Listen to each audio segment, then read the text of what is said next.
Hello everyone, my name is John Michael Bushman, and this will be a common and unusual video because this is not a duels video, but rather a primer on dinosaurs, as pointed out by MBT.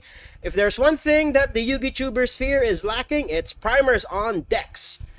Because more often than not, what you'll see on YouTube is they just gloss over whatever cards they have without too much of an in-depth explanation, because at least the impression I'm getting is if you're going into the video, you probably already know what the cards do. But this will be my contribution, I guess, to the greater dinosaur community. This is my primer on dinosaurs. So yeah, I almost missed Dinosaur Monthly because I got sick, but this is my compensation for it.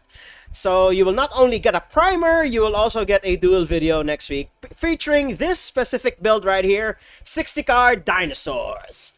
So yeah, this video, I don't know how long this is gonna go, but I'll basically explain this as in-depth as I can so that I can cover as many bases as I can when going through this deck. So we're going to discuss basically the pros and cons of 60 card build versus a 42-ish build. The smaller build I have is 42 cards. I'll get to that in a bit. And there are pros and cons to both. But more often than not, the end board that you usually go for in Dinosaurs is Ultimate Conductor Tyranno plus 1 or 2 other extra deck monsters. Usually 3. UCT, DPE, and in this build in particular, either Baron de Fleur or Borlord Savage Dragon. But if you get lucky, you can sometimes end on Doka and or Lagia. But it's usually only 1 or 2. And you can also end on Appaloosa as an alternative. And she's basically a backup plan, if you're gonna play around Nibiru and whatnot. But yeah, this primer is gonna be all over the place because I did not prepare a script for this. Because I don't like preparing scripts. I'll just, go with whatever flow my brain decides to get me through. So let's begin. So, to go through the card by card, we're gonna go through the dinosaurs first. First off, we have Mr. Animador and Archosaur. This is a card that was released in the TCG at high rarity, and in the OCG it was just a common, so it was literally pennies over here in OCG land, and the TCG players hated us for it. Dab! I'm dabbing right now because, it's just audio, so there's that. Animador and Archosaur is one of the biggest consistency pieces that the dinosaur decks got in recent years, and the effect here, if it's normal or special summoned, you can destroy a dinosaur monster in your hand or face up on the field. Note that it, something that even I tend to forget, Archosaur can also destroy on the field, not just specifically in the hand. So sometimes you can just summon a dinosaur onto the field, usually one of the babies, or, Oviraptor if he's already expanded his effect. What you would do there is, you would bring Archosaur out, and then, this is basically like your best extender, so to speak. This goes and fetches your double evolution pill, but we'll discuss that more in a bit. And what he usually does is, it gets an evolution pill, but although in other decks, it does have another line of text where if you destroy a dinosaur, you can get a reptile, sea serpent, or winged beast with the same original level. So, in all technicalities, you can actually put this in Flowanderies. But you need to splash dinosaurs in it so that it can actually work. And dinosaurs and Flowanderies don't really mix well. Trust me, I tried. But yeah, he's usually main extender, and the only thing he really fetches out for in this deck is an evolution pill. And this is any evolution pill, although as I've come to realize over the years, Double Evo is like the best of the bunch since it just summons a high-level dinosaur straight from the deck, and it's usually Ultimate Conductor Tyranno. So yeah, that's what this little... I'm not even sure if this is a crocodile. I'm pretty sure it's like one of those proto-dinosaurs that came out of the water. It's basically a proto-dinosaur, as if I remember it correctly. And then, Animadorn because it's adorned with jewelry. There's little puns here and there. Next up are the 2 babies in the deck. There is discussion on what ratio you should have on the babies. But the most common one I see is 3 baby Ceratosaurus and 1 petit Pteranodon. These two basically do the same thing. If they are destroyed by card effect and sent to the graveyard, you get to special summon a level 4 dinosaur from deck. Although the main difference is Petit Pteranodon can summon level 4 or higher dinosaurs, while Baby Ceratosaurus summons level 4 or lower dinosaurs. So what the line usually is you summon Archosaur here, you summon Archosaur, and then you destroy usually Baby Ceratosaurus, since Baby Ceratosaurus extends your combos further, usually fetching for Oviraptor or Giant Rex. This is completely dependent on your board state. Or you can even get Scrap Raptor, or, you know, I'll just call him Scraptor from here on out because it's just a lot easier and rolls off the tongue a lot better. And then Petit Pteranodon, you can actually also use this to get like any of your level 4s, Oviraptor, Giant Rex, and Scraptor. But since Petit Pteranodon can also fetch higher level dinosaurs, you can actually use this to also fetch Dinosaurs or Pankratops, which just came to 3 here on frickin' Master Duel. I am so happy for this. I would craft one right now just so that we can have 3 Pankratops, but honestly, 2 is more than enough. And you know what? We're gonna craft one right now. We need to sacrifice. We're gonna freaking sacrifice a UR here. We're gonna sacrifice a UR. What UR can we sacrifice? Yes, we are doing this live. We are gonna be doing this live. We're gonna dismantle something here. Let's see. What UR can we sacrifice to the greater good of the dinosaurs? What UR can we sacrifice? Do I really need Underworld Goddess? This is usually just a going second card. I don't really play too many going second cards these days. Do I sacrifice you? Do I sacrifice you? Do I sacrifice you? Maybe, maybe not. Maybe not. I need... this is like a ways off, you know? Galloping Gaia is like a ways off. You know what? For the greater good, I'm going to sacrifice you for now. We'll assemble you when we get there. So now we have 3 Pankratops. Yes, we have 3 Pank. Yeah, baby, let's go. 3 Pankratops. Oh my god, seeing 36 monsters. Mwah! Just mwah! Ah, that feels so good. 3 Pankratops. Oh, that feels so good. Ah, screw you, Backrodex. All right, now that I got that little tangent out of the way, let's continue this really chaotic primer. All right. So on the topic of the babies, like I said, they're basically extenders for our extenders. You know, using Archosaur to destroy the babies, or using Oviraptor to destroy any of the babies. And then what they would usually get is a combo piece that you don't already need, or in the case of Petit Pteranodon, you can use it to fetch out Dinosaurs or Pankratops. And another line that you can do is you destroy a baby to get another baby, so that you can have at least 2 babies in rotation. So that, you know, it's usually for succeeding turns, and if you see the game going longer than maybe 4 or 5 turns. But yeah, that's the main purpose of these 4 babies in here, and we move on to possibly the spiciest piece of tech in this deck, the Gillosaurus. The only reason, honestly, he's in here is because he's a free special summon. There is literally no downside in this card apart from the fact, well, I mean, the only downside is that your opponent gets to special summon a monster they control from the graveyard. And I took a sip of coffee there, because it's it's around that time where I need my second cup of coffee. Gillosaurus is a free special summon, although at the cost of your opponent reviving something from the graveyard. You only really need 1 of these, because it's, honestly, once it's done its purpose, you can basically banish it from the graveyard going from there. But yeah, this is the most cuttable card in this deck. You can live without it, but again, it's a free special summon, so you can use it to push past whatever negation your opponent could possibly have. And I have got a lot of people with Gillosaurus because they didn't read the card, and they would like use infinite impermanence on this thing for some reason because they didn't bother to read the card. But, you know, it only helps the opponent because it summons a monster out of the graveyard. But a free special summon is a free special summon. And once he's done his job, you know, you can toy with it however you wish. You can revive it out of the graveyard using Oviraptor here. You can just banish it off of the double Evo pill, or you can hard summon Ultimate Conductor Tyranno and whatnot.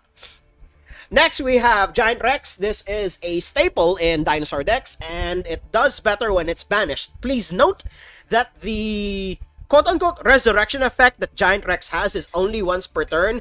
So if you banish it a second time during a one combo line, you can never get him back. And Giant Rex is the most recurable of all of the dinosaurs in this deck, because he just keeps coming back and keeps getting larger every goddamn time.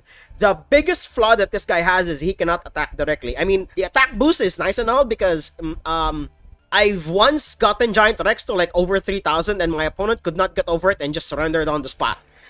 But yeah. Excuse me. Oh, my throat's a little dry. Let me have another sip of coffee. Yeah. There we go. There we go. Giant Rex, yeah, you just banish him multiple times and he summons himself back, so it's semi-free material, especially in a deck that loves to banish its stuff a lot. In this deck in particular, Dinosaurs. But keep in mind, the banish resurrection is only once per turn. He can attack because, like I said, he can get pretty beefy, especially if the game has gone long. He can reach up to more than 3,000 attack, and he can help with you in closing out the game.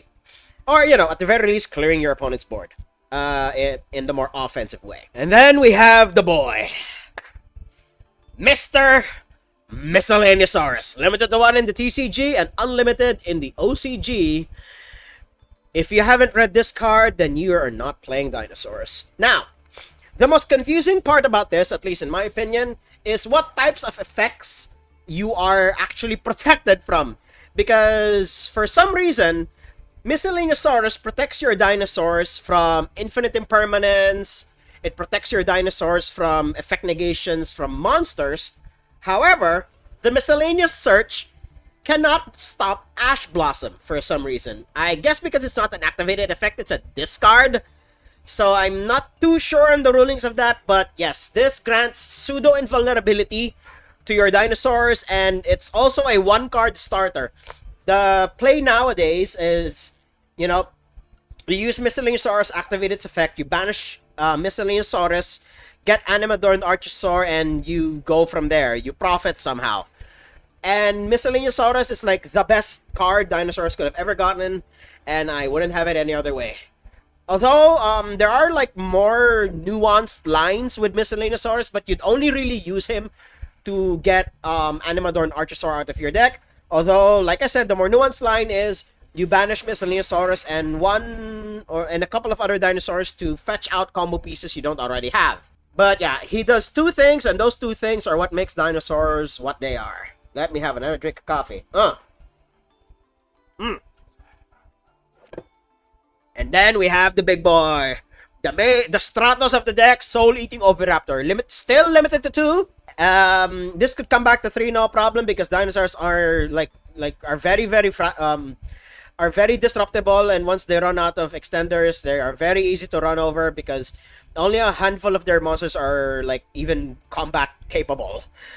But yeah, this is the Stratos of the deck. This searches any dinosaur, and I mean any dinosaur monster, and adds it to your hand and sends it to the graveyard. The send to the graveyard is almost always Giant Rex, so that it can be banished, so that he can recycle himself.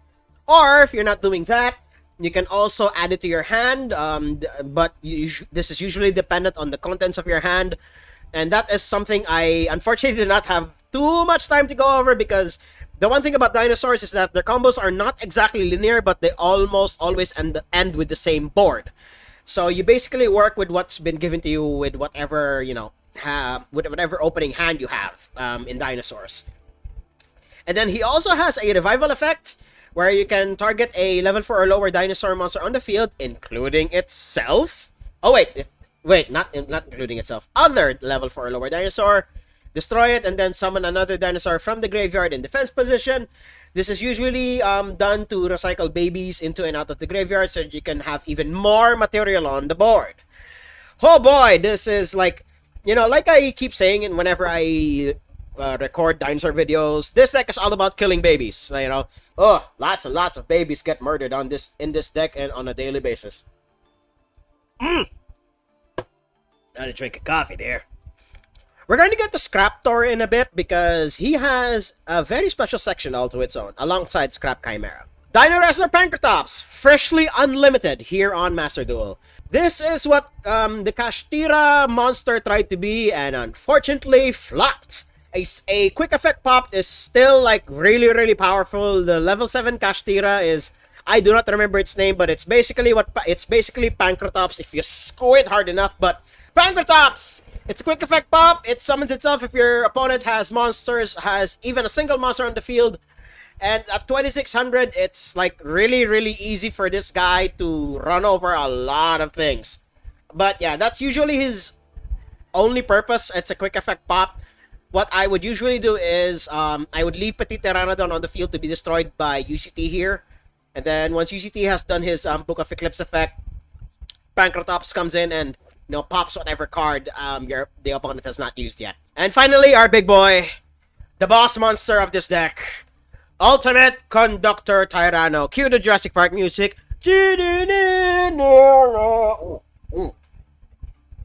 I'm gonna let you guys read this motherfucker, because good God, this is one hell of a boss monster, man. Whoever thought that adding electricity to a dinosaur makes it like 10 times cooler. And it's a level 10, by the way.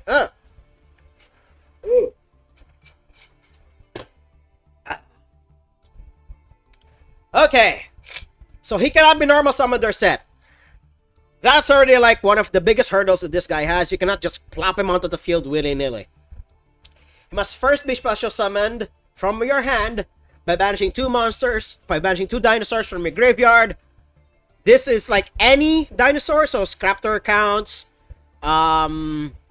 the Giant Rex counts, and then once you have special summoned him properly, then and only then can Ultimate Conductor Tyranno be revived by Oviraptor's effect, since Oviraptor revives, any dinosaur, special summon 1 dinosaur monster from your graveyard in defense position, and at 3200 defense, very few monsters can actually run over UCT here. This is like, this is like my first competitive deck going back into Yu-Gi-Oh!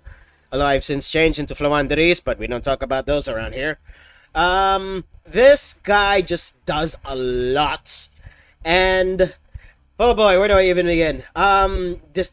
Simply by destroying a monster. Take note, this is any monster, destroying any monster. You can basically Book of Eclipse your opponent's board. This shuts down Synchros and Links, and also Xyz, but it does not stop Fusions, since Fusions bypass this because it still counts the material as being on board. And then it has this like pseudo graveyard hate, the way I'm seeing this, because if it attacks a defense position monster, which you should have done because you just Book of Eclipse their board at the start of the damage step, so before you even go into damage calc, you can just burn them for 1000. And this is actually really useful because it sends them to the graveyard, so they're not technically destroyed. So it bypasses a lot of destruction. This card just does a lot. 3500, it walks over a large majority of monsters in Yu-Gi-Oh! Very few monsters can like properly contest this beefy boy. And the art's awesome. Like, Mr. Tyranno here has gone through a lot. There was Ultimate Tyranno, then there was Super Conductor Tyranno, and now you have Ultimate Conductor Tyranno here. Oh my god. Like, all your boards, all your combo lines must almost always lead to him. And once you've established him, you'd better hope and pray that a Book of Eclipse is more than enough, because in this day and age, unfortunately, as sad as it is to admit, sometimes a Book of Eclipse is not enough. Now, before we move on to the other monsters in the group, I would also like to discuss the dinosaur-specific spells and traps. First off, we have Double Evolution Pill. This is basically UCT in spell card form. That's what I'm calling it, because usually you're only using this to summon UCT out of the deck. And the only cost is you have to banish a dinosaur and a non-dinosaur monster from your hand and or graveyard, which is a steeper cost than you think, because you can't just banish cards from the field. So you'd better keep in mind that the cards that you have in hand are like quite valuable, since it's usually like either at least in this case, in the case of Master Duel, it's usually either Maxi or Ash Blossom. And then the cards in your graveyard are, once they've done their job, like I keep saying, once Dinosaur has done their job, usually they're not too bad. They're not too bad as banished fodder for your bigger dinosaurs. But yes, take note that while it ignores summoning conditions, this does not make UCT revivable by Oviraptor's effect if you summon UCT using double evolution pill. So keep that in mind whenever you use this to summon UCT out. And this also works as another way to banish Giant Rex so that he can recur himself out of the banish pile. So there's that. And then banishing a non-dinosaur, this is usually reserved for like Linkoribos that have like just been used as a link climbing ladder. And then we also have Ash Blossom. Once you've done that, if you've gone second, this is usually just in your graveyard. There's no way to recur this, so you might as well use it for this. And then we have Fossil Dig. This searches any level 6 or lower dinosaur. This searches any level 6 or lower dinosaur. This is not a once per turn, so use and abuse this however you like. This usually gets whatever piece is missing from your hand. If you have, like, for example, Miscellaneousaurus, and you have drawn 2 of these, you can use this to search like Babycerosaurus and Oviraptor at the same time. Or the line that I prefer is use Fossil Dig to search a baby and Gilosaurus, because this is basically a line where you don't normal summon in the slightest. You usually only reserve your normal summon either for Scraptor or for Soul Eating Oviraptor. And next, the last piece of dinosaur-specific technology here, we have Lost World, where all monsters on the field will lose 500 attack and defense except dinosaurs. This is a lot bigger than you think. 500 attack means losing 500 attack means even a Blue Eyes White Dragon statted monster cannot easily hit over the boss monsters in this deck. And then if a dinosaur is normal or special summoned, you summon a Jura Egg token to your opponent's field in defense position, and while your opponent controls a token, take note this is any token, although in the case of dinosaurs, it's usually the one that you gave them through the effect of Lost World. They become immune to targeting, except with tokens, but that's okay. It's protection. And then on top of that, yes, it has a third effect. If a normal monster on the field will be destroyed by a battle or card effect, you can destroy that many dinosaur monsters in your hand and or deck instead. So this is also like another extension tool a la Oviraptor, where you destroy a baby in the deck so that you can fetch another dinosaur out of the deck.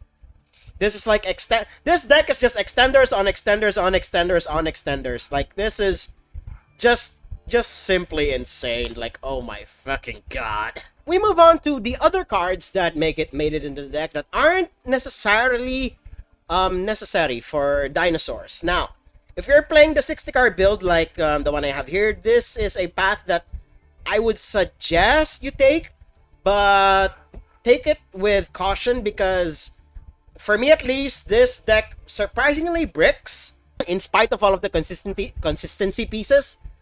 And one of the biggest pieces of tech that dinosaurs got in recent years is the Scrap Engine. Because Scraptor is an insane card. Because this level 4 tuner, take note, it's level 4 and it's a tuner. You can target one monster you control, destroy it also during your main phase. You can normal summon one scrap monster in addition to your normal summoner set. And then what you usually do is you activate its effect, you target itself, then its on destruction effect is you can add a scrap factory or one non-tuner scrap monster from your deck to your hand. This is another extender and what you usually reserve your normal summon for. So, having 2 Oviraptor and 1 Scraptor, these are like your only 2 normal summons. Preferably your only normal summons in the deck. And Scraptor is for the longest time, by the way, I've only believed in using 1 Scraptor. I mean, granted, if we get a 3rd Oviraptor, yes, I would only really run 1 Scraptor. But I now understand why most builds would run more than 1 Scraptor. And it's usually reserved for the Scrap Wyvern line. Because what you would do is, usually at this point in the combo, you have Linkuriboh on the field, and somehow, some way, you've managed to get Scraptor. What you would do is, you would use Scraptor to use its effect on itself to destroy itself, then you use it to get Scrap Chimera. Scrap Chimera says it cannot be used as synchro material except for scraps, but there aren't any like scrap synchros here. And all other materials must be scrapped, and then when it's normal summoned, it's basically revival. There's only one of it because it's really, really bricky if you don't have a scrap in your graveyard, and it's usually searchable off of Scraptor. And then once you have done that, you have Scraptor and Chimera on the field, and then what you would do is you would link away, specifically Chimera and Linkuriboh for Scrap Wyvern. Do not mess up this line or else it's going to cost you. Believe me, I've seen it happen personally. Alright. So, here's what's gonna happen. Then once Scrap Wyvern is on the field, you can target a scrap in your graveyard. Usually the Chimera you just destroyed. And then what Wyvern does is, you know, you can destroy a card you control, which is the other Scraptor that you left on the field. And then, if it's destroyed by card effect while you control this monster, you can special summon a scrap from your deck and then destroy one card on the field. This is insane extension here in the Dinosaur deck. Although, in the 40 card build that I'm going to show you right now, we don't have this. Because, personally speaking, having the scrap engine in Dinosaurs bloats this deck quite a bit because it's competing in the same space that Destroyer Phoenix Enforcer is in. So I personally do not like running it in a 40 card build, or, you know, at least in my case, it's 42 cards, because it, you know, while yes, it adds another layer of combo lines for your opponent to think about, this is just a best of one. Master Duel is a best of one, and having too many combo lines already makes your brain hurt more than it should, and, you know, sometimes it clogs your hand in very, very clunky ways. So I wouldn't personally recommend running this, you know, at least in high ranking ladder, but this is a build that you can use as a stepping stone to, you know, optimize it. So yeah, that's what the scrap engine is for. It basically extends to Kingdom Come, you know, giving you either free link material or Xyz material for our, like, there are only really 3 Xyz monsters here. But in the 40 card build, you can have as many as 6. And then we have Mr. True King Lithosogem himself. If it's in your hand, you can destroy 2 other monsters, including an earth monster, special summon it from your hand. The reason why he has, I mean, granted, it's still a really powerful effect to rip 3 cards from your opponent's extra deck. But here's the thing. In this deck in particular, it's actually not too reliable to have the minimum amount of earth monsters to rip cards out of your opponent's extra deck.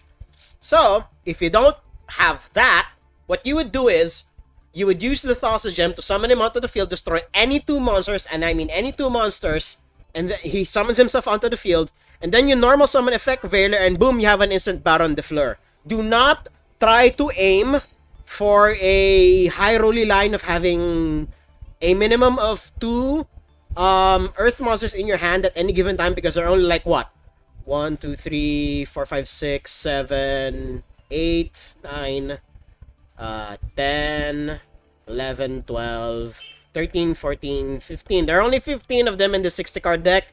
So the odds of you hitting 2 earth monsters for Lithosogem's extra effect is actually quite slim. So you only really do not try to aim for the high rolly line of, you know, banishing it. Instead, just use him. And if you've drawn Effect Veiler, at least in this build, you simply have an instant Baron de Fleur. And the other monsters here in the deck are like, you know, typical generic interaction stuff. You have Effect Veiler, everyone knows what this does. Banish it, discard from your hand, target an effect monster, negate its effects. Although granted, remember, this only works on your opponent's turn, not yours. Alright, that's something I tend to forget a lot. Then, of course, the Master Duel attacks, Maxi and Ash Blossom, everybody knows that by this point. And then the other engine in this deck is Destroyer Phoenix Enforcer. So the ratio is 1 Denier and 2 Malicious. This is like the best ratio for me, although granted, having 4 cards compared to the Celestial Dasher line of having just 3 rather than 4. But this does enough, and you only have access to the one Verte Anaconda, which is like banned. If I remember correctly, he's already banned in the TCG. I don't remember if he's also banned in the OCG, but yeah, there. Malicious, just banish copy of itself to summon another copy of itself from the deck. Everybody knows what that guy does. Denier is slightly more complicated. If he's normal or special summoned, you can take a Destiny Hero from your deck, graveyard, or banish and place it on top of your deck. So the line is usually you use Fusion Destiny here to send Denier and 1 copy of Malicious.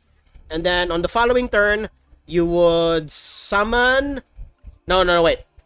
You don't summon Denier first. No. You summon the other copy of Malicious from your deck first. And then you summon Denier, returning the one that was banished on top of your deck. And then you link all of them away so that they end up in the graveyard again. Then you use the Malicious that was recovered by Denier here, so that you can link climb even further, usually ending on Axis Kotoker. And this deck is really good at doing that. And yeah, everybody knows what Fusion Destiny does by this point. This Fusion summons into Destroyer Phoenix Enforcer, which I will discuss now. This is an annoying son of a bitch that's a once per turn pop and revives itself at during every standby phase. Granted, it has to destroy a card you control, usually destroying itself, so it dodges like traditional removal. The only thing that would really kill this guy is if he were banished. He has fallen out of favor because Runic is a bitch to deal with, but he's still very, very goddamn powerful. Do not discount Destroyer Phoenix Enforcer. Another tech monster that is in this deck is Instant Fusion into Millennium Ice Restrict. This is basically your 4th copy of Called by the Grave and Crossout Designator. This can also be used to actually negate a monster effect that's on the field. So you can use this against an established board. And I will take a drink of water again. I'm not recording when I'm sick again. I have to fully recover. I mean, I can talk, but you guys have been hearing my coughs. Like, Jesus Christ. But yeah, you can use this on an effect monster your opponent controls, and it's basically a negate. So yeah, this is a monster based Called by the Grave, and since it's on the field, your opponent cannot very easily interact with it. So that's what's so amazing about Millennium Ice Restrict, and it's also Link fodder. To get Link Kuribo in, and it's also like fodder for a double evolution pill. What more could you want? Finally, our spells and traps. Monster Reborn, it's a generic extender. I mean, you wouldn't leave him without it. In this slot, you would usually have Harpy's Feather Duster, but given how rampant Runic is right now, I would highly recommend against it, and that's why I have 3 Cosmic Cyclone and 3 Evenly Matched. It's basically anti-Runic. Terraforming to search for Lost World. That's literally all it does, is your 4th copy of Lost World. Then Cosmic Cyclone, pay 1,000 life points, target a spell trap on the field, banish it. This is anti-Runic tech. Called by the Grave, everyone knows what this does. This stops Ash Blossom, this stops Maxi. And remember, this negates the effects until the next turn, at the end of the next turn. Do not ever forget that. Called by the Grave is semi-limited for a reason, because it has to go one go around the table for its effects to wear off. Never ever forget that. At the very least, with Crossout Designator, it's basically Called by the Grave, but this works in negating infinite impermanence, and it's also really good against the mirror if it ever comes to that. Evenly Matched, this is an extremely risky choice, honestly. This is only really here because Runic is a bitch to deal with. And, this forces your Runic opponent to basically, banish like a large majority of their board. And with one Runic opponent in particular, they made the mistake of destroying my Evenly Matched while it was resolving. So when Evenly Matched resolved, it saw that I had no cards on my field, so my Runic opponent had to banish their entire board. And that is an amazing feeling. But you would only really use this against like Runics, or against other unbreakable boards like Fluanderies, or against negation heavy boards. This will at least force your opponent to use their negation on it rather than, your more important stuff like, say, your dinosaurs. And of course, the final piece of the Master Duel tax, Infinite Impermanence. And finally, we've reached we're nearing the end of the video. Oh, thank God I can rest for a bit. We move on to the actual deck, which is surprisingly tight. In Learn Retrospect, I've already discussed this previously. This is basically a 4th copy of Called by the Grave and or Crossout Designator. Although granted, this only stops monster effects. Next, you have your alternative boss monster, Destroy Phoenix Enforcer. This is just a once per turn pop on either turn. Then if he's destroyed by battle or card effect, he can just summon himself back every goddamn time. So only banishing him will stop him from doing his bullshit. Next, we have Borderlord Savage Dragon. This is the older of the two synchro monsters in this deck, since making level 8s is really easy. Because Scraptor and Oviraptor by themselves make Borderlord Savage Dragon. If it's synchro summoned, you would equip one Link monster from your graveyard to this card. Place Borrow counters on this card equal to that Link monster's Link rating. It's usually only 2 Borrow counters, but if you somehow manage to get Nightmare Unicorn in your graveyard, I don't know how you would do that. But yeah, you would. It is possible to get 3 Borrow counters, but it's really hard. At least in my experience. So minimum of 2, and honestly, that's all you really need. And then it gains attack equal to half the attack, but that's usually not important. What's important are the Borrow counters because he is an Omni Negate. Then we have the newest addition to this deck, Baron de Fleur. You can hard bake this on certain turns. This is basically your Nibiru Insurance alongside Appaloosa, Oviraptor or Giant Rex plus Scraptor and one of the babies. That's Baron de Fleur right there. Like, what more could you want? Baron de Fleur is a once per turn pop and also a once per turn negate. And if this is somehow destroyed, you can target a level 9 or lower monster in your graveyard and return this to the actual deck, and then you just summon a monster. People tend to forget that it has a revival effect, and I've seen this catch certain people off guard. When I play off cam, they're suddenly worried like, what the fuck is this guy doing with this Baron de Fleur? And then they realize, I just summoned my my Pancratops back. Boom, and boom, I pop again. Like, people tend to forget that Baron de Fleur has 3 effects, and my god, this card is as powerful as they advertised. Next, we have Lagia and Dolka. 2 boss monsters from a terrible archetype, but at least their boss monsters are good. Lagia is a Solemn Strike, I think. Yeah. No, this is Solemn Judgment. Yeah. If a monster would be normal special summoned or a spell trap is activated, yeah, detach 2 materials, negate the summon activation, and then destroy it. Lagia is a Solemn Judgment, very easily made in this deck in particular. That this is like rank 4 spam-ish. It has that kind of energy to it. But you specifically need level 4 dinos, so that's usually Giant Rex, Oviraptor, or Scraptor. And then Lagia is Solemn Strike, because it's a non-once per turn monster negate, by the way. And you have 2 shots at it. Baguska, Plan B. If all of your effects have been negated and you have 2 level 4s, Baguska can stall you long enough for to build back up and hopefully kill your opponent soon. Or else they're gonna run over this little drunkard here. I personally prefer his drunkard art over this one. And then Plan C, and something that I've only made once with this deck, Divine Arsenal AA Zeus Sky Thunder. This is like, if you've somehow managed to attack either with Lagia, Dolka, or hell, even Baguska, and they have material left over, this is also like a quick effect board wipe that will force your opponent to interact with it.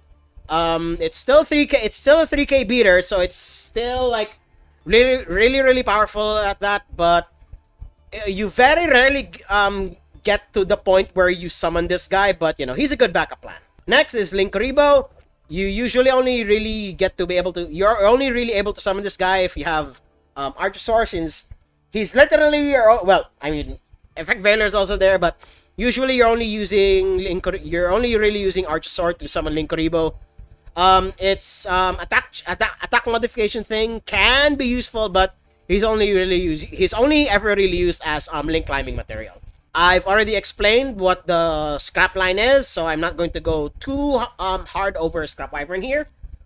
And then there are lines that allow you to go into IP Masquerena into Nightmare Unicorn. This is a line that exists in Adamancipator. Unicorn being a once per turn, a quick effect spin, essentially, because IP Masquerena can link summon on your opponent's turn. So, yeah, and you usually have enough material on board so that you can link into Nightmare Unicorn. Then, when it comes back around to your turn, you go into the access code line. Virta Anaconda, I would assume everybody knows what this card does by this point. It's already banned in certain parts of the paper game, so I'm not gonna go too hard on him here. Then, Unicorn, again, it's a spin, it's non-destruction removal, always good to run. Appaloosa, you don't really make this, make her too often, since using 4 monsters, so granted, 4 monsters equals like 4 monster negates. Sometimes it's all you really need. But once her attack is 0, you haven't like built up your board again, you're practically dead from there. But she is a good backup plan should your Xyz or link lines fail. And finally, Access Code Talker. Everyone knows what this guy does by this point. He's the finisher of all finishers, essentially replacing Boral Sword Dragon in its spot. And he even pops cards, if that wasn't enough. So, yeah. The 40 card build, the difference there being, I'm going to put it up on screen here, if I haven't already. The 40 card build, the main difference is it basically cuts the entire scrap line. There are no synchros in that deck, and instead focuses more on the Xyz. So, what I have there, if I remember correctly, is Abyss Dweller and Tornado Dragon. Though Tornado Dragon is not too good in Master Duel right now because of the prevalence of Runic. But you'd rather, I'd rather cut the...